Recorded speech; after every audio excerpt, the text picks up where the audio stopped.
महागणाधिपतये नमः।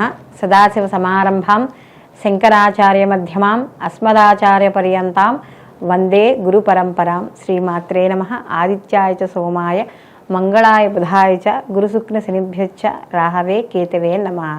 ప్రేక్షకులకు అందరికీ కూడా శ్రీ క్రోధినామ సంవత్సర ఉగాది శుభాకాంక్షలు. మనం ఈ శ్రీ క్రోధినామ సంవత్సరంలో మనం ఈ ద్వాదశ రాసుల వారికి కూడా నవగ్రహ సంచారాలను అనుసరించి మనం ఈ శుభాశుభ ఫలితాలు చెప్పుకోవడం అనేది జరుగుతుంది. అయితే ఇక్కడ ఈ సంవత్సర ఫలితాలు తెలుసుకోబోయే ముందర అంటే వీళ్ళు ఈ ద్వాదశ రాసుల వాళ్ళు కూడా ఈ సంవత్సరం అంతా కూడా ఎటువంటి విషయాల్లో జాగ్రత్తగా ఉండాలి, ఎటువంటి విషయాలు చేపట్టాలి, వివాహ విషయాల్లో కానీ గృహప్రవేశము, సంతానము, ఉద్యోగము, విద్య, వ్యాపారము, ఆరోగ్యము, ఇలా అన్ని రకాల విషయాల మీద కూడా మనకి ఒక అవగాహన అనేది తెచ్చుకుందుకు మనం ఈ ఉగాది సంవత్సర పంచాంగ శ్రవణం అనేది మనం చెప్పుకోవడం అనేది జరుగుతుంది. అయితే ఇక్కడ ఈ యొక్క మన ఈ ద్వాదశ రాశుల ఫలితాలు తెలుసుకునేటప్పుడు ఇక్కడ అన్ని గ్రహాల గురించి మనం చర్చించుకోవడం అనేది ఉండదు. ముఖ్యంగా సంవత్సరం అంటే ఒకే రాశిలో ఎక్కువ కాలం సంచరించే గ్రహాలు ఏముంటాయో వాటిని మనం బేసిక్గా చేసుకుని ఈ సంవత్సర ఫలితాలు చెప్పుకోవడం అనేది జరుగుతుంది. అంటే మనకి ఈ నవగ్రహాల్లో కూడా నెలకొకసారి మారిపోయే అంటే 27 రోజులకి 45 రోజులకి నెలకొకసారి 2.5 రోజులకు ఒకసారి ఇలా మారిపోయే గ్రహాలు ఎలా ఉన్నాయో, సంచరించే గ్రహాలు మార్పు ఒక రాశి నుంచి ఒక రాశికి సంచరించే గ్రహాలు ఎలా ఉన్నాయో అలాగే నిర్దిష్ట అంటే మనకు ఒక సంవత్సర కాలం పాటు కానీ సంవత్సరం కన్నా ఎక్కువ కాలం ఉన్న గ్రహాలు కూడా ఇక్కడ ఒకే రాశిలో ఉండే గ్రహాలు కూడా ఉన్నాయి. కాబట్టి ఇక్కడ ముఖ్యంగా మనకి గురువు ఒక సంవత్సరం అంతా కూడా ఒకే రాశిలో సంచారం చేయడం అనేది జరుగుతుంది. అలాగే శని భగవానుడు ఒకే రాశిలో 2.5 సంవత్సరాలు సంచారం చేస్తాడు. రాహుకేతువులు ఒకే రాశిలో 18 నెలలు సంచారం చేయడం అనేది జరుగుతుంది. కాబట్టి ఈ యొక్క ఉగాది ఫలితాలు అనేవి ముఖ్యంగా దేశ గోచారానికి సంబంధించినవి, అలాగే ఇటు దేశ గోచారంతో పాటుగా మన యొక్క జన్మ జాతకాలు అంటే గోచార రీత్యా మనం చెప్పుకునే ఫలితాలు. ఈ ఫలితాలు కూడా బేసిక్గా ఈ 4 గ్రహాల యొక్క సంచారాన్ని ముఖ్యంగా మనం పరిగణనలోకి తీసుకుని ఈ యొక్క ఫలితాలు చెప్పుకోవడం అనేది జరుగుతుంది. కాబట్టి మనం ఇప్పుడు ద్వాదశ రాశుల వారికి వీళ్ళకి శుభాశుభ ఫలితాలు ఏ విధంగా ఉంటాయి అనే విషయాన్ని తెలుసుకుందాం. తులారాశి. తులారాశిలోకి చిత్త 3-4 పాదాలు, స్వాతి 1-2-3-4 పాదాలు, విశాఖ 1-2-3 పాదాలు మనకి తులారాశిలోకి రావడం అనేది జరుగుతుంది. అయితే తులారాశికి రాసాధిపతి వచ్చి శుక్రుడు. ఈ తులారాశిలోకి మనకి క్రోధినామ సంవత్సరంలో వీళ్ళకి ఆదాయ వ్యయాలు కానీ చూసుకుంటే ఆదాయం 2, వ్యయం 8. అంటే వీళ్ళకి ఖర్చులు ఎక్కువగా ఉన్నాయన్నమాట. రాజ్యపూజ్యం 1, అవమానం 5. కాబట్టి వీళ్ళకి ఎదరవాళ్ళతో మాట్లాడేటప్పుడు కానీ వ్యవహారపరంగా ఏదైనా విషయాలు చర్చించేటప్పుడు కానీ కాస్త జాగ్రత్తగా ఉండడం అనేది ఈ యొక్క తులారాశి వాళ్ళు మంచిది. అయితే ఇక్కడ ఈ రాశి వారికి కానీ చూసుకున్నప్పుడు మే 1 నుండి సంవత్సరాంతం వరకు కూడా వీళ్ళకి అష్టమ స్థానమందు గురువు లోహమూర్తిగా సంచారం చేయడం అనేది జరుగుతోంది. అయితే ఇక్కడ శనేశ్వరుడు కూడా సంవత్సరం అంతా కూడా పంచమ స్థానమందు రచితమూర్తిగాను, అలాగే రాహుకేతువులు సంవత్సరం అంతా కూడా షష్టమ వ్యయ స్థానములందు సంచారం చేయడం అనేది జరుగుతోంది. ఎలా లోహమూర్తులుగా చేస్తున్నారు వీళ్ళు కూడా. కాబట్టి తులారాశి వారికి గురుడు ఎప్పుడైతే ఇక్కడ ఈ యొక్క సప్తమ స్థానం నుండి అష్టమ స్థానానికి ఆయన మార్పు అనేది జరుగుతుందో కాస్త ఇక్కడ ప్రతికూల ఫలితాలు అంటే ఇక్కడ 2 కూడా ఫలితాలను ఇవ్వడం అనేది జరుగుతుందంటే సానుకూల ఫలితాలు అలాగే వ్యతిరేక ఫలితాలను కూడా ఇవ్వడం అనేది కూడా ఇక్కడ జరుగుతుంది. అయితే ఇక్కడ ముఖ్యంగా ఈయన అష్టమ స్థానంలో సంచారం ఎప్పుడైతే చేస్తున్నాడో వీళ్ళకి గురువు వారసత్వపు ఆస్తిని ఇవ్వడం అనేది జరుగుతుంది. అంటే అష్టమ స్థానం అనేది ఆకస్మిక ధనలాభము, ఆకస్మిక నష్టాలు ఉంటున్నా కూడా ఇక్కడ గురువు ఉన్నప్పుడు ఆస్తిపాస్తుల విషయాల్లో వాటిలో కూడా కొంత క్లారిటీ ఉండడం అనేది జరుగుతుందన్నమాట. కాబట్టి ఇక్కడ ఆయుర్దాయాన్ని ఇస్తూనే ఆరోగ్యాన్ని ఇస్తూ తండ్రి నుంచి వచ్చే సంక్రమించే ఆస్తులు, సంపద ఇలాంటివన్నీ కూడా ఇక్కడ ఉండడం అనేది జరుగుతుంది. అలాగే ఇక్కడ అదే సమయంలో ఇక్కడ అంటే ఒకవైపు నుంచి మనకి పై తరాల నుంచి వస్తున్న ఉన్నా కూడా ఇంకో వైపు నుంచి అప్పులు, రుణాలు చేయడం ఇలాంటివి కూడా వచ్చే అవకాశం అనేది కూడా కనబడుతోంది. అలాగే ఇక్కడ ఇంకొక విషయం ఏంటంటే, ఏదైతే మనకి లోపాలు ఉంటాయో మనం కాస్త జీవన విధానంలో కానీ మన శారీరక లోపాలు కానీ ఏవైతే ఉంటాయో అవన్నీ కూడా ఇబ్బంది పెట్టే అవకాశంగా ఇక్కడ మనకి కనబడుతోంది.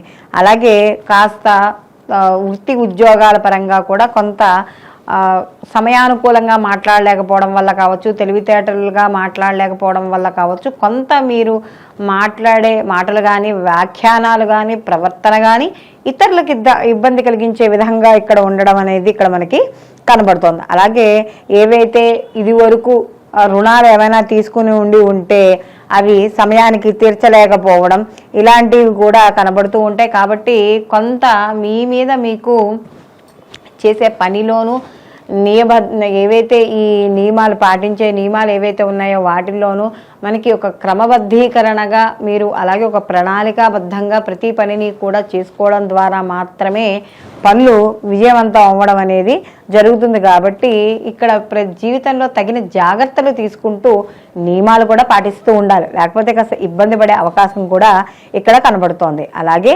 చేసే వృత్తి ఉద్యోగాల పరంగా కానీ చూసుకుంటే ఇక్కడ సామాన్య ఫలితాలు అనేవి కనబడుతున్నాయి.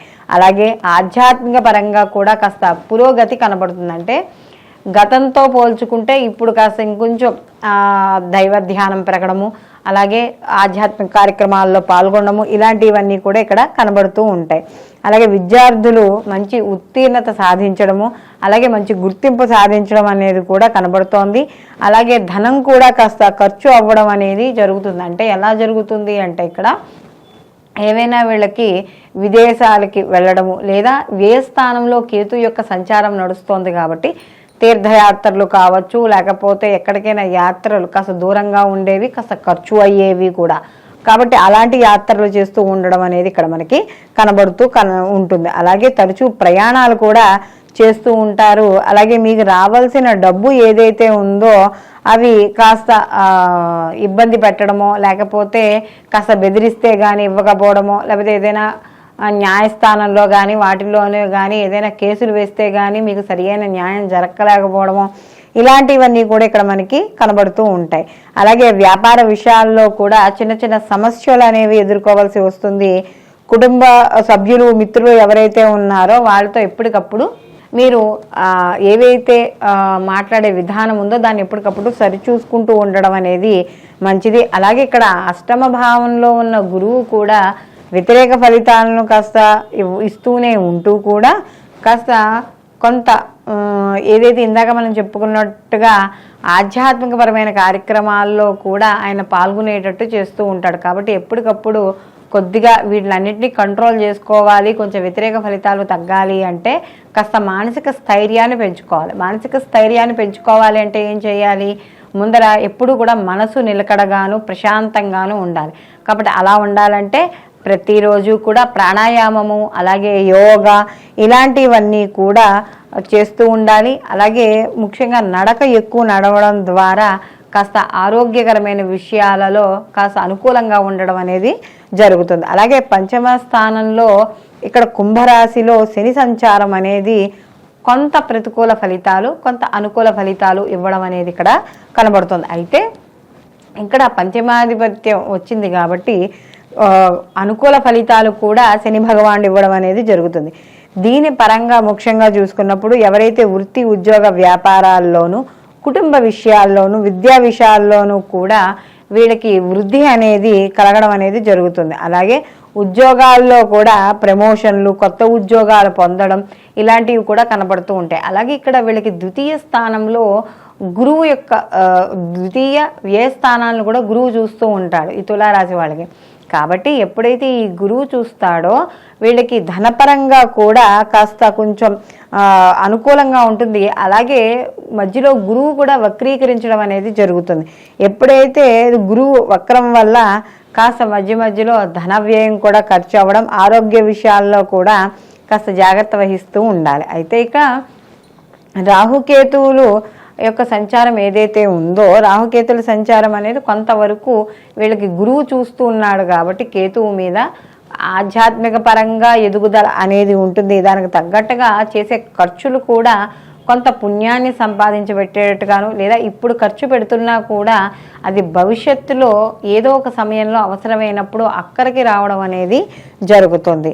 ప్రతి విషయంలోనూ కూడా ముందంజు వేసుకుంటూ వెళతారు. ఆకస్మిక పరంగా కూడా కొంత ధనలాభాలు, ఆరోగ్యపరంగా కూడా మధ్యలో కాస్త పరిపుష్టి లభించడం అనేది జరుగుతుంది. వృత్తి ఉద్యోగాల్లో మీరు ఏవైతే కష్టపడి ప్రయత్నాలు చేస్తున్నారో ఆ ప్రయత్నాల్లో కూడా కాస్త లాభం పొందడం అనేది జరుగుతుంది. అలాగే మీరు మీ జీవిత ఎదుగుదల కోసం చేసే ప్రతి విషయంలోనూ కూడా విజయానికి కాస్త దగ్గరలో ఉండడం అనేది జరుగుతుంది. మొత్తానికి ఏదైనా సరే ఈ సంవత్సరంలో ఎంత కష్టపడినా, కాస్త మధ్యలో ఒడుదుడుకులు ఎదుర్కొన్నా కూడా చివరిలో మీరు ఆ యొక్క ప్రతిఫలాన్ని సంతోషకరంగానే శుభవార్తలతోనే పొందడం అనేది జరుగుతుంది. అలాగే ఇక్కడ ఏవైతే మీకు ఆదాయ మార్గాలు ఉంటాయో ఆదాయ మార్గాల కోసం వెతుక్కుంటారో, ప్రభుత్వ పరంగా ఏవైతే పథకాలు అలాంటివి ఉన్నాయో వాటి కోసం అన్వేషించడం, అంటే ఖర్చు తగ్గించుకోవడం కోసం మీరు చేసే అన్వేషణ ఏదైతే ఉందో అది సఫలీకృతం అవ్వడం అనేది జరుగుతుంది. ముఖ్యంగా ఈ యొక్క పనిముట్లు, అంటే ఈ ఇనప పనిముట్లు, యంత్ర సామాగ్రిలు, ఇలాంటి వ్యాపారాలు ఎవరైతే చేస్తున్నారో వాళ్ళకి సామాన్యంగా ఉండడం అనేది జరుగుతుంది. అలాగే ఇక్కడ రైస్ మిల్లులు, అలాగే పనిముట్లు వాడకము, ముఖ్యంగా నూతనంగా ఎవరైనా కొత్త మిషన్లు చేసేవాళ్ళు, వీళ్ళందరూ ఎవరైతే ఉన్నారో వాళ్ళందరికీ కాస్త అనుకూలమైన ఫలితాలే గోచరించడం అనేది జరుగుతోంది. అయితే ఎవరైతే వివాహం కాని స్త్రీ పురుషులు ఉన్నారో వాళ్ళకి ద్వితీయార్థంలో కాస్త అనుకూలంగా ఉండడం అనేది జరుగుతుంది. అలాగే ఈ యొక్క రిసెప్షన్స్ చేసేవాళ్ళు, ఫ్యాషన్ డిజైను ఇలాంటివి ఉంటాయి కదా, వాళ్ళందరికీ కూడా కాస్త అనుకూలంగా ఉన్న, ఎక్కువగా పువ్వుల వ్యాపారాలు వాళ్ళకి కాస్త కొంచెము వాళ్ళు చేసే అధిక ఆదాయాన్ని పొందడం అనేది జరుగుతుంది. అంటే ఈ అలంకార వస్తువులు, అలాగే ఈ డెకరేషన్కి సంబంధించి ఎవరైతే ఉంటారో వాళ్ళందరికీ కూడా ద్వితీయార్థం ఇంకా అనుకూలంగా ఉండడం, అధిక ధనాన్ని వాళ్ళు పొందడం అనేది జరుగుతుంది. అలాగే ఉద్యోగస్తులు ఎవరైతే ఉన్నారో వాళ్ళకి ఉద్యోగాలు పొందడం అనేది జరుగుతుంది. సంతానపరంగా కూడా ఆ సంతానపరంగా ఏవైతే వాళ్ళు క్రియేటివిటీ రంగాల్లో ఉన్నారో వాళ్ళందరికీ కూడా అనుకూలంగా ఉండడం అనేది జరుగుతుంది. ముఖ్యంగా ఎవరైతే ఈ తులారాశిలో ఉన్నారో వాళ్ళకి మధ్యలో ఒడిదుడుకులు కనిపిస్తున్నా కూడా వీళ్ళు సర్వత్రా విజయాన్ని సాధించడం అనేది ఇక్కడ కనబడుతుంది. నూతన గృహయోగము, అలాగే ఏమైనా భూములు కొనుగోలు, అంటే స్థిర జరాస్తులు కొనుగోలు చేసే విషయాల్లో కూడా అనుకూలంగా ఉండడం అనేది జరుగుతుంది. మొత్తం మీద ఈ రాశి వారికి సంతాన వృద్ధి, కుటుంబ వృద్ధి అవన్నీ కూడా ఇక్కడ కనపడుతున్నాయి. వీళ్ళు మరిన్ని మంచి ఫలితాలు వీళ్ళు ఎప్పుడూ పొందడానికి వీళ్ళు ప్రతి నిత్యము కూడా లక్ష్మీ గణపతి ఆరాధన చేసుకుంటూ ఉండడం, దానితో పాటుగా దత్త చరిత్ర పారాయణ చేస్తూ ఉండడం, కుదిరితే శనగలు ఈ మన గోవుకి గురువారం నాడు గోవుకి తినిపించడం, ఇలాంటివి చేయడం ద్వారా మరిన్ని మంచి ఫలితాలు పొందడం అనేది జరుగుతుంది. అయితే ఇప్పుడు మనం ఈ యొక్క శ్రీ క్రోధినామ సంవత్సరంలో ఏ రాశికి ఆ రాశి మనం గోచార ఫలితాలు, అంటే సంవత్సర గోచార ఫలితాలు మనం తెలుసుకోవడం అనేది జరిగింది. ఇందులో ఎవరు ఏ పనులు చేయొచ్చు, చేయకూడదు, అలాగే ఎటువంటి నియమాలు పాటించాలి, అలాగే వీళ్ళు ఎటువంటి పరిహారాలు, ఎటువంటి స్తోత్రాలు చదువుకుంటే శుభ ఫలితాలను వీళ్ళు పొందడం అనేది జరుగుతుంది. ఇవన్నీ కూడా మనం తెలుసుకోవడం అనేది జరిగింది.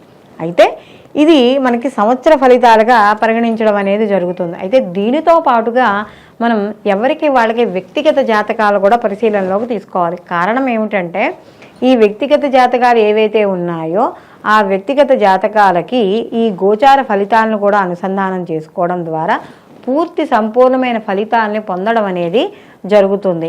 అంటే ఇక్కడ జన్మజాతక రీత్యా జరిగే మహర్దశలు, అంతర్దశలు, ప్రత్యంతర దశల ద్వారా వ్యక్తి యొక్క జాతకంలో వచ్చే మార్పులు, ఆ యొక్క ఫలితాలని ఈ యొక్క గోచార ఫలితాలకి ఈ గోచారంలో ఉండే గ్రహాల యొక్క స్థితిగతులుగా అనుసంధానం చేసుకుంటూ అప్పుడు పనులు ముందుకు చేయడం ద్వారా మీరు చేపట్టే పనుల్లో తప్పనిసరిగా విజయం సాధించడం అనేది జరుగుతుంది. సర్వేజన సుఖినో భవంతు, లోకా సంస్థ సుఖినో భవంతు.